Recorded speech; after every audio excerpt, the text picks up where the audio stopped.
ahoga tus sueños, que impide que subas, que seas tu dueño. El nudo que corta la línea ascendente. Conexión divina, corazón. Seguimos haciendo economía sin corbata. Y Tomás Luquín, nos vamos a meter en un tema que hemos analizado muchas veces en este programa, que tiene que ver con los buitres. Los buitres y el desendeudamiento. Como decíamos, seguramente a lo largo del año próximo, de hecho hoy a la mañana en el Jardín Botánico, Mauricio Macri, presidente electo, lo reconoció, dijo que espera llegar a un acuerdo con los fondos buitres a lo largo del 2016. La pregunta es, ¿quiénes son los fondos buitres? ¿Qué son los fondos buitres? ¿Son aquellos solamente que litigaron contra la Argentina y tienen sentencias firmes o medidas cautelares a su favor en las cortes de Nueva York? ¿O es un universo mucho más amplio? Bueno, nosotros planteamos que es un universo mucho más amplio, que no se limita la negociación a este pequeño grupo de inversores carroñeros, sino que hay muchos más agazapados a la espera, y lo explicamos con una interesante y divertida animación. A ver, vamos a verlo. Había una vez un mito que para resolver el conflicto con los buitres, lo que la Argentina debería hacer es cumplir con la sentencia del juez Griesa. Creer esto es sencillo, pero ¿cuáles serían las consecuencias para el país pagar a los fondos buitre con la fórmula creada por la justicia de los Estados Unidos? ¿Por qué nadie lo explica? Porque a quienes tienen apenas el 7,6% de los bonos que todavía están en default, el país debería entregarles entre 17.800 y 22.000 millones de dólares. Repito, entre 17.800 y 22.000 millones de dólares. Lo cual representa la mitad de los 40.000 millones de dólares en títulos que entregó la Argentina durante la reestructuración para regularizar el 92,4% de la deuda, o 2/3 de las reservas del Banco Central, o el 50% de toda la inversión social realizada entre 2003 y 2014, lo que comúnmente llamamos un montón. Es que los buitres beneficiados por la sentencia del juez Griesa y la Corte Suprema de los Estados Unidos tienen solamente una pequeña porción de todos los bonos que todavía están en default. Y como hay otros buitres que no ingresaron al canje, pagar 1.600 millones de dólares al grupo encabezado por NML Capital, como indica el fallo, no solucionaría la disputa. Entonces, más que una sentencia, se trata de una trampa. Sono io, Don Corleone.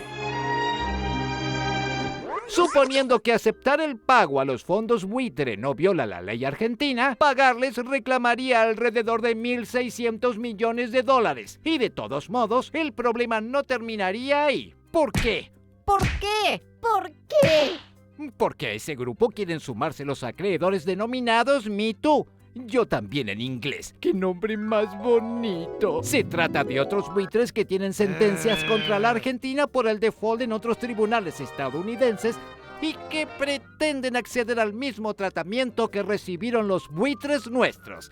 ¿Se entiende entonces por qué es tramposo asegurar que para cumplir con la sentencia del juez Griesa solo eran necesarios 1.600 millones de dólares? Porque no solo no pondría fin a la extorsión judicial, sino que abriría la jaula a otras aves de rapiña con demandas por sumas mayores completamente desproporcionadas. De modo que sí, es necesario solucionar definitivamente la discusión con los buitres. Lo que no se puede es convalidar cualquier cosa.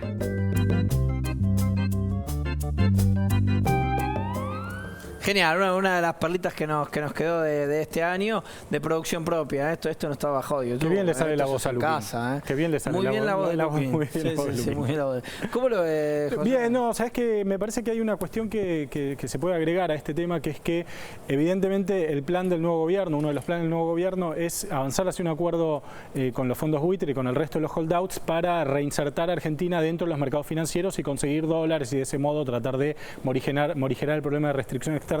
Parece que esto se ve muy claro en las señales que está dando Macri en materia de política exterior, que implica en algunos aspectos un giro fuerte, sobre todo en relación con Venezuela. Yo no creo cuando él planteó la posibilidad de aplicar la cláusula democrática del Mercosur para expulsar a Venezuela del Mercosur. Ya Uruguay y Brasil han dicho que no se puede y parecería que no tiene mucho que ver la cláusula democrática con la situación de Venezuela en este momento. Ahora, me parece que más que intentar expulsar a Venezuela del Mercosur, lo que hay detrás de esto es una idea de plantear plantear una política exterior diferente, más cercana a Estados Unidos, más cercana a las potencias de Europa Occidental, y que esto tiene que ver con la necesidad del gobierno de dar señales para reinsertar a Argentina en los mercados financieros internacionales, llegar a un acuerdo con los holdouts, etcétera. Quiero decir, me parece que la política hacia los buitres es parte de una política exterior que tiene otras señales, entre ellas la situación de Venezuela, que es algo muy disruptivo respecto de la política de Argentina, de Brasil, de Uruguay de los últimos años, ¿no? Claro. ¿Se entiende? Agustín Datelis, ¿cuál es la importancia del desendeudamiento? Claro, entonces? Porque atrás de esto venimos hablando de buitres y de holdouts y todo esto viene de la reestructuración de deuda de los años 2005, 2010. De hecho, estos son los que han quedado afuera de esas reestructuraciones porque nunca aceptaron entrar. Y todo esto se da en el marco, a partir de ese momento que se reestructura la deuda 2005, después de lo que fue el default de 2001, más grande de la historia de la humanidad directamente en términos de volumen, se inicia todo un ciclo de política de desendeudamiento, que contrasta con esto que venimos hablando, que venimos comentando en el programa de hoy, del esquema que va hacia lo contrario, hacia un retorno al endeudamiento externo. Y en este marco de política de desendeudamiento, que implica, para que se entienda, una menor carga de la deuda, una carga más baja de deuda en relación al Producto Bruto, lo cual da grados de libertad a la política económica por no aceptar condiciones y además por tener recursos para destinar hacia otros frentes. Por eso hoy la estructura de gasto público es completamente diferente que la que teníamos cuando la carga de la deuda era importante. Vamos a ver ahí un par de gráficos que nos van a ayudar a ver qué es lo que ocurrió con la evolución de la deuda el último tiempo, porque además de haber caído, también hubo un cambio en la composición de la deuda. Ese que estamos viendo ahí es un gráfico que nos muestra la deuda pública bruta por acreedor como porcentaje del PBI. El primer dato es el del año 2004, donde está un poco por arriba el total de 100%, y donde tenemos una fuerte deuda con privados, lo que se ve en la parte naranja de la columna, y la parte verde es deuda con organismos multilaterales y bilaterales. Esto va cayendo fuertemente hasta el dato, el último que hay anual del año 2014, donde se ve no solo que cae la carga total como porcentaje del PBI, sino también donde se empieza a modificar la composición entre la deuda con privados o con organismos multilaterales y bilaterales. ¿Sabés qué? Mientras vemos otro gráfico te aclaro una cuestión que durante mucho tiempo, por ejemplo, el Banco Interamericano de Desarrollo denominó el pecado original de las economías latinoamericanas al hecho de que por acceder a mejores condiciones en el mercado internacional se endeudaban fuertemente en dólares, y eso te ponía una condicionalidad muy fuerte, porque cuando llegaba el momento de la escasez de divisas, que siempre llega como lo estamos viendo ahora, tener que enfrentar pagos de deuda en dólares se hace muy complicado. Entonces también hubo una modificación de esta composición de deuda hacia más deuda en pesos. Si vemos ahora rápido otro gráfico que nos ayuda a entender esto, lo que tenemos ahí es la evolución como porcentaje del PBI de lo que se llama deuda pública externa, ¿sí? Que afuera, en dólares, en manos de acreedores privados, que en el 2004 era más de 60%, en el año 2014 ahí se ve alrededor de un 13%, y la deuda pública con privados, organismos multilaterales, bilaterales, ¿sí? Que también se reduce muy fuertemente. Pero lo importante acá también tiene que ver con la composición de esa deuda y con en qué moneda está esa deuda.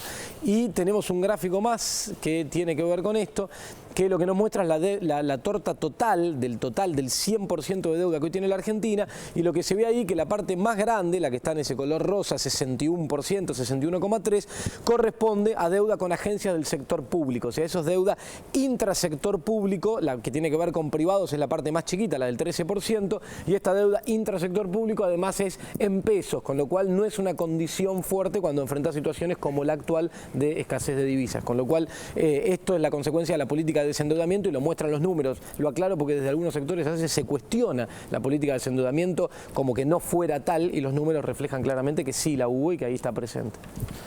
Muy bien, hasta aquí este bloque de Economía sin Corbata. Muchísimas gracias, Agustín. Nos vamos al corte, enseguida volvemos, estamos aquí en la televisión pública. Que impide que subas, que seas tu dueño. El nudo que corta la línea ascendente. Conexión divina, corazón y mente. El nudo